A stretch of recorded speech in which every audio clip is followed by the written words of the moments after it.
What's up, YouTube world? It's your boy J Dub, the number one comment on YouTube. And I'm back with another review. Today, I will be reviewing Love and Marriage DC.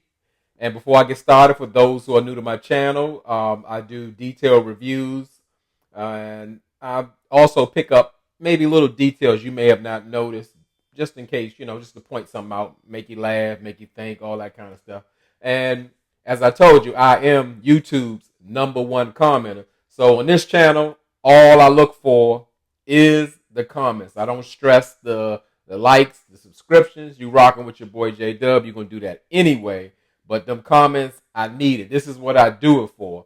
I'm usually on people who I respect platforms or like their content or what have you.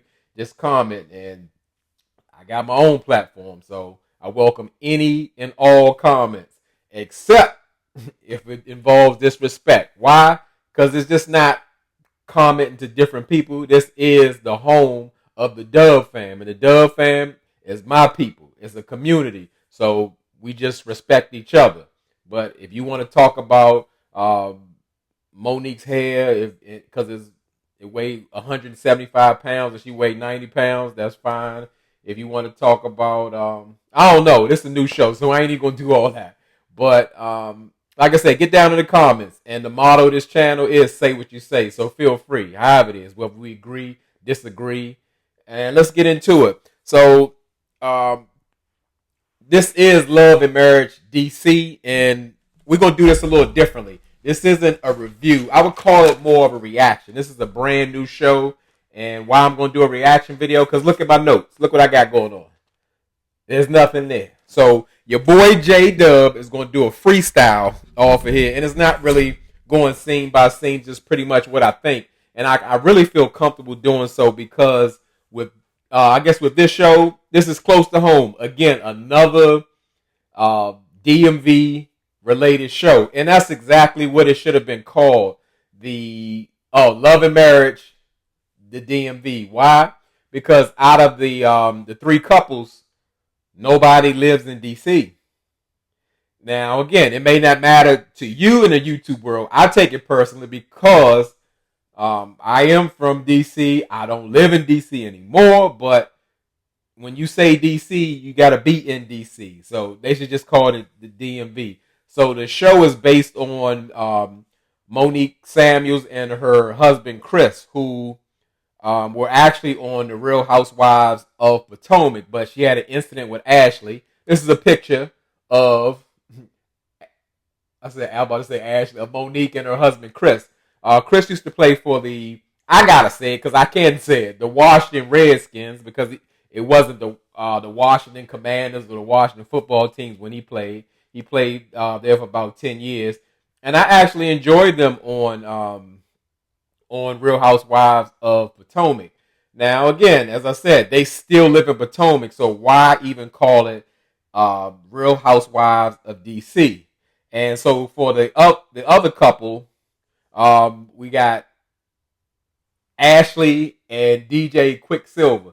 Now, DJ Quicksilver, I've heard of him throughout different local radio stations, especially up in Baltimore, because that's where they're based. And I can pretty much almost guess or be certain that they live in Baltimore, which is, again, I tell y'all, it's a whole nother planet from DC. It's about an hour away, and not just because of the distance. It's a little different, and I gotta watch my words, my sensitive Baltimore residents that's in the Dub fam. So I don't want to, step on no toes or go too hard because they're my people. So I'm gonna be considerate.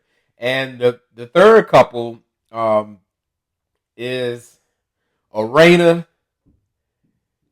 and I don't even know his name. What's the man's name? Arena and Jamie. Yeah, they I would say out of everyone, this is my favorite couple, and that may be an unpopular opinion. And why I say that, because for anyone, I guess just you gotta know and feel what's going on. How I always complain about like Ready to Love, and I guess Ready to Love pretty much because they had Ready to Love Potomac, they had Ready to Love DC, And I'm like, well, they got all these transplants, or you don't get to feel the energy, the essence of the people.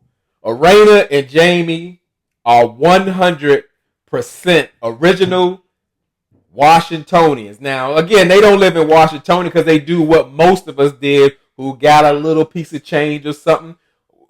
Instead of spending $1 million to buy a townhouse in D.C., we moved 15 miles out into PG County and get us a 7,000 foot square house with an acre of land. So yeah, it's just like a personal choice. And of course, DC it is not as safe as they put it or what have you. And I also got to say how they really pressed about like pushing the narrative chocolate city. I like to educate people from those who are not here. The chocolate means, people of color, the black people in the city. Like it's full of color. And I'm going to really say DC ain't really been chocolate for about 15 to 20 years. Why? Because, you got to go deep. The gentrification. People that are not chocolate want to be closer to the jobs and be able to walk to, services and all that kind of stuff. They want to be right in the heart of in the city. And for real, the the property values have raised so high, people can barely afford the taxes. I'm not saying now, I'm not saying there isn't any chocolate left, but it's so far removed. I could not begin to call that DC chocolate city at all. But enough about that. Let me get in the show. I just want to just touch on it. I was really glad to see Monique back on the Housewives because I really felt like she got a raw deal. When I say a raw deal, if I don't know the rules of fighting or how she did on Real Housewives of Potomac or what that, I felt like the whole, it was. I think they do that on purpose. They try to divide us. You was either you were either Team Monique or you were Team Candace, and I just didn't think that it required for her to leave the show. I think she should have stayed, but because everybody, I don't even want to get so far in that show because we're gonna stick on her new show. I'm just glad to see that she's back and that she has her own thing. However, the formula feels kind of stale to me. It seems like it's just a copy and paste kind of situation. I know it's a franchise, but I still wanted to see something fresh and something new. And I'm going to give the show a chance. Why? Because one, it's in my area. Two, it's just the start of the show. And they pretty much, they have 3 couples. However,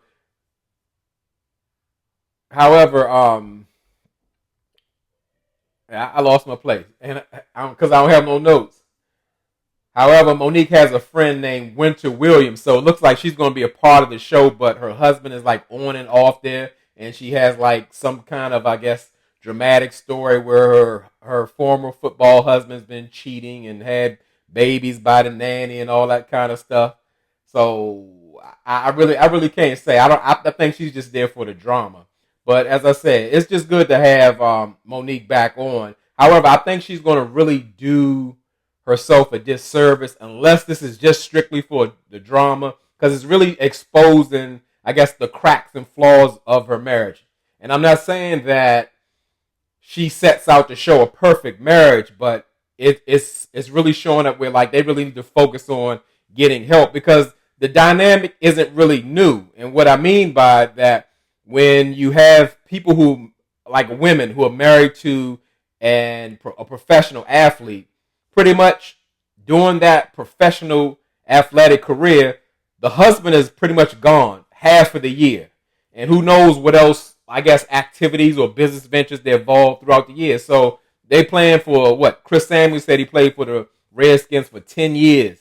So pretty much he's been out for 10 years and they've only been married for 10 years. So now Chris is back at home, and and Monique is not used to that dynamic. And also, Chris has to deal with him not being football focused as he was. I mean, most people who are professional athletes, they've been playing since they were little children. And when all that stops, that's something else to deal with. So they have to almost find an identity in the house. And also they have to learn to live with their spouse, and in most cases, they don't even know their spouse because they've been gone this whole time. So I really think that her marriage, or it shows that is really going to have some issues. I want them to see them make it through and all that. Just as far as the show as a whole, I just don't like the premise that they keep pushing this DC narrative because no one lives in DC. So go to who we gonna go to next? Go to Ashley and Quicksilver. Now with Ashley and Quicksilver, I would say it's more the same things. Now Quicksilver, he's too little to be a professional athlete. No, it's little professional athletes, but he's a DJ who's been booked and busy throughout his whole career. So of course he doesn't have 9 to 5 hours, and he got to be everywhere the whole time. And Ashley even mentioned that she feels like a married single mother, and that really she needs to focus on herself because she's dedicated her life to the children and keeping the home because they've been married. I think about I'm guessing I don't remember exactly, maybe about 12 years or so. So she's feeling like, hey, when do I get to dedicate some time for what I want to do? And Quicksilver really needs to think about that. I know he doesn't want to stop his career, but if his wife supported him throughout that, it is his job to try to find some balance to do so. Because if not, Ashley is going to resent Quicksilver. And yeah, they definitely better work on that. So getting to the last couple, Arena and Jamie. Now, like I said, when I can't say enough about that's a bright spot. Like, I don't live far from DC, but like I get so much TV that I'm watching what I love to hear them speak and the way they talk and their mannerism. Like I said, if I can be a tour guide because people enjoy that, I point out stuff about the city and all that going on. When you're looking for an original Washingtonian native, you look at them. They are legit. They the real deal. They may, let's say, say older because I guess they're closer to 50, but those are the people who have experienced the 80s within the city, and that's something to see on TV. That's the flavor that I was talking about. That's missing from TV. If we're going to talk about DC, they like my cousins or something. When I hear them talk and see them, like, yeah, it makes me smile. Not that their story is so interesting, but they've been married for they celebrated their 26-year anniversary, which is something to be proud of. They got 3 children. One of their sons is visually impaired, and I do like to see how their son is inclusive with the family unit, because sometimes, especially showing like how they are, like Arena and Jamie, they're like, let's say, socialites, and they're also TikTok stars and all of that. So even though they got all that going on, they do like home renovation, like flipping houses. You can see that family is very important to them, and I love to see that because it just a good example. It shows like their oldest son. It seems like he's getting off track, maybe dealing with some type of drugs or hanging out with the wrong crowd, and that can really happen in that dynamic. If you're talking about somebody in their late 40s, closer to 50, usually people's first child in this city. They sometimes have some type of distance with their first child. Why? Because it's usually their first child when they came up when they were younger, and they're totally different people now. So I'm sure they've made some type of mistakes or things they could have actually improved on. And they did show a scene with their eldest son where the mother was really concerned and just going through it, because yes, it's a real thing here. That's especially who the most people are dying, like the teenagers up into the mid-20s type of people, because drugs are heavy, violence is heavy, and normally the people who are from the children who are from the suburbs want to go into DC, and they get into all types of situations, and it is a lot of shootings and killings and all that going on. So it's a real thing. But also I like I said, the persona of seeing this couple is almost like the uniform. Like I said, when we get do well, we take our money, bring it on over to PG County, get a big house with some land, get the Maseratis and the Range Rovers. It's like, it's what we do. Like, oh, we made it because it's a real thing. This, let's say, I'm going to call it, but it's not that. But I'm going to call it, this is the highest concentration of wealth for black people. It's a real thing, and it's there. Like, people are doing well. There's jobs everywhere. If you can't get a job in the DMV, you don't want a job. But like I said, it just feels good. So I'm going to really give this show a chance. The first episode, I wasn't impressed, and of course I take it a little personal. I'm insulted about, oh, we in DC. I don't even think they had a scene in DC. Maybe the anniversary party they had. But other than that, this show isn't based in DC, but I'm going to try to pull myself out of it. That's what I'm having trouble with doing videos. I put myself into it because I do. When you see me on this screen, I have to motivate myself to get up and give myself the job because that's what y'all come to see or come to hear, what I got to say. So, like I said, I'm going to give this show a chance, and we're going to see what it do. It looks like it's going to get a little interesting and a little catty, but that's what the show's all about. So hopefully it's a good show. I'm glad to see Monique back. I'm glad to see black excellence on the screen. Just people doing it or doing well, and get to see like how they behave in real life. So again, drop down in the comments. Tell me what y'all thought about the show. Anything you think I said or something you want to add on, because again, we get down in those comments and we go back and forth, and it's a wonderful time. And as I said, y'all think I'm funny? Look down in those comments. That's where the real comedians are. So I appreciate y'all patience. Appreciate y'all rocking with your boy J Dub. And as I tell y'all could be anywhere in this YouTube world, but you're here with me. I really appreciate it, and I really mean it.